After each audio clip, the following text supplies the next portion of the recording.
We cling to our core beliefs most when we feel that they're under attack. And they're constantly under attack by the ignorant, by the provocateurs, by those with genuine philosophical disagreements with us. When I'm feeling misunderstood or angry or in debate, what I'm actually saying is, I want you to buy my perspective. Conflict is the universe's way of saying, you both have something the other needs to hear. And interestingly enough, conflict is when we're the least effective at selling our perspective. Conflict makes us terrible advertisers. So today, I'd like to talk about advertising in conflict. I'd like to talk about advertising used to sell your perspective. Don't get mad, get mad men. Now, I've done a lot of advertising. I'd advertised for everybody from Nintendo to Always feminine hygiene products to not one, but 2 taco brands. And all this advertising taught me that it's actually pretty simple to advertise something. 3 steps. Step 1, know your audience. Step 2, know your product. Step 3, keep it simple. So you might be asking yourself, if it's that simple, why do companies pay millions and millions of dollars to guys like me to advertise on their behalf? And the answer is, well, tacos. So stay with me for a second. Pretend you work for a taco company. Taco, Taco, Taco Incorporated. You wake up and you think tacos. You go to work and you talk to your taco coworkers about maybe that taco promotion that you're gonna get. When you go home and you see your taco-funded family, no matter what's actually on the dinner table, it was put there by tacos. Everything to a taco company is tacos. Now, these companies are filled with very intelligent people with their advanced degrees and MBAs. These people have decades of experience. They have the backing and trust of the world's largest corporations behind them. But every single one of them, every single one of the people that I've advertised on behalf for has displayed this sort of taco obsession. Just for, Super Mario or Always Infinity pads. The truth is, we're all obsessed with our own version of tacos. That thing that fuels us, that's so important to us, that feeds us. For some of us, it's our gender. For others, it's our race. For others, it's our politics. And when these things are under attack, we become really ineffective advertisers. We just cling so hard to them that we can't see past them. Mine is sexuality. I came out when I was 25, which is already a deeply odd experience. And it was made odder by the fact that a lot of the older people in my life, they just didn't get it. Take Norm. Norm is 60, he helped raise me, and he's a real man's man. Ex-cop, ex-US Marshal, kind of built like a linebacker. And when I came out to him, his response was metered but direct. Benny, you've always been a slightly awkward goofball. And how do you know you're actually gay? Maybe you just haven't found the right girl yet. Now, look, gay people coming out deal with this question on their sexuality all the time. And the reality of the situation is that it's infuriating. Let me try to get you to get it. When your computer just won't work right, and you spent maybe like days or weeks trying to make it work right, hitting it and stuff, and finally you're done with it, and you're just like, fine, I'll call customer service, or I'll take it into Best Buy. And you go, hey, here's my computer, it's broken. And the first question they ask you is, did you try rebooting it? It's like, yeah, I tried rebooting it, and the computer is still super gay.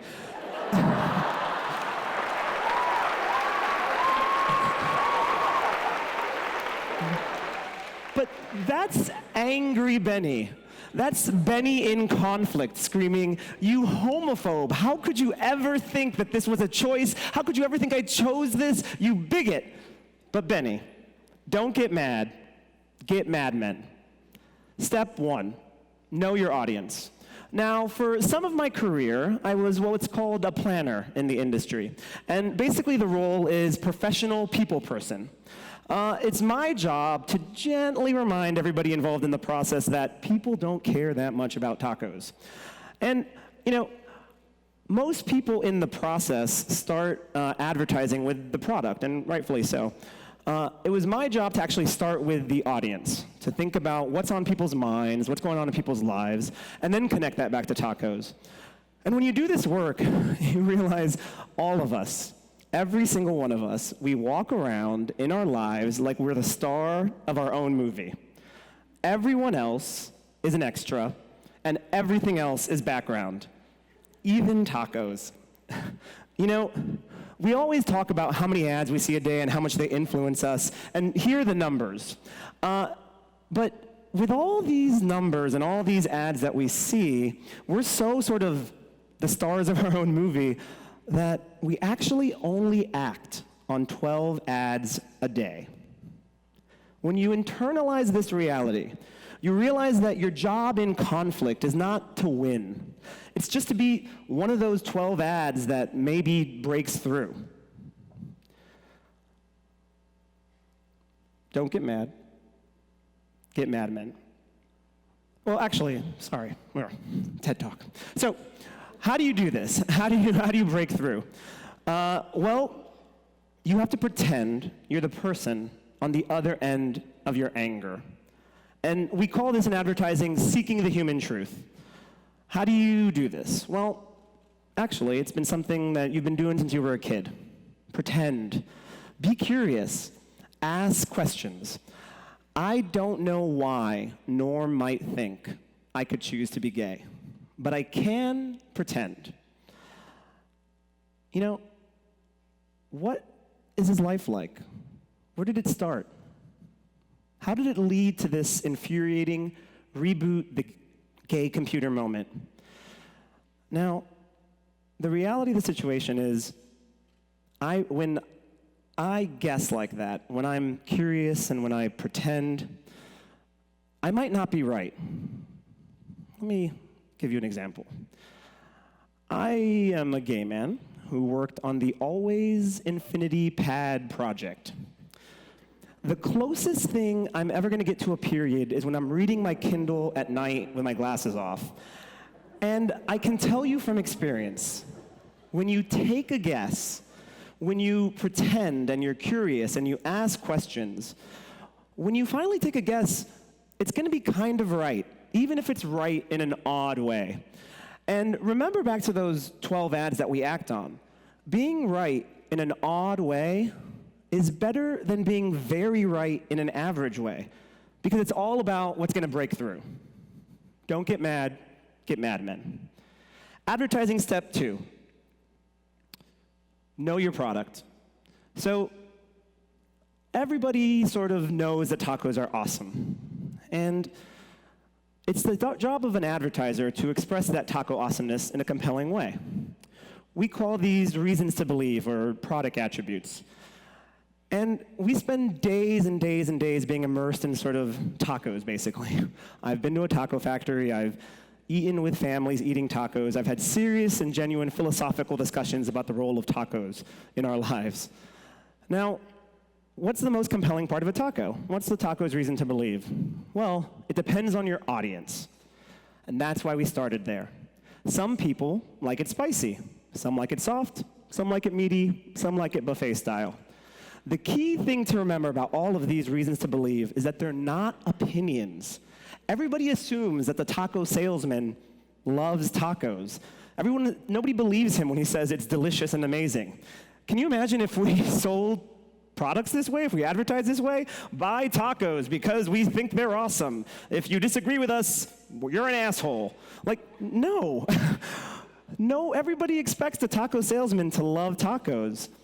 You gotta focus on the reasons to believe, which aren't opinions, the tangible things in your product that might connect on a human level. So, Benny, the super gay product. Well, I tried sleeping with women twice, and it didn't work twice. People seem to think I'm goofy and funny, and that's always a nice way to approach sort of hard conflicts. And, well, Norm has always said he thought I was thoughtful and curious. I can use that, combined with the fact that it took me 25 years to come out, to maybe convince him. The final step in advertising is keep it simple. And it's something that most ads, let alone people, are awful at. Here's the reality. With so many messages and only 12 shots in a day, you have to keep your message to 15 words or less. One sentence, no ands or buts. Now, this is where the rubber hits the road, because you're going to be insecure. You're going to be a little scared. What if all my audience guessing is wrong? What if my product is actually not that good? Decades of experience have taught me that effective advertising requires this sort of bravery. You must be courageous enough in your product and your audience to take one shot. So, what's my single most important thing in the situation with Norm? Well, I just want to let him know that we're both human beings who can't help whom we love. And so, with all that advertising thinking, what was the outcome? Norm looked at me and said, "How do you know you're gay? Maybe you haven't found the right girl yet." And I looked at him and I paused. And instead of getting angry or calling him a homophobe, I said, "You know what, Norm? You're right. Maybe I haven't found the right girl yet in 25 years. And maybe, just maybe, in 60 years, you haven't found the right guy yet." Yeah. And he looked at me, and there was silence, and I feared for my face, but only for a moment, because he quickly smiled broadly and brought me in for a hug and said, okay, I get it. Now look, I'm not saying this is an easy thing to do. You know, you're not going to stop in the middle of an argument and say, "Let me think like a madman." But we're always involved in some sort of conflict or debate. We can look at our past and most recent sort of conflicts and try to figure out how we can sell our perspective using advertising.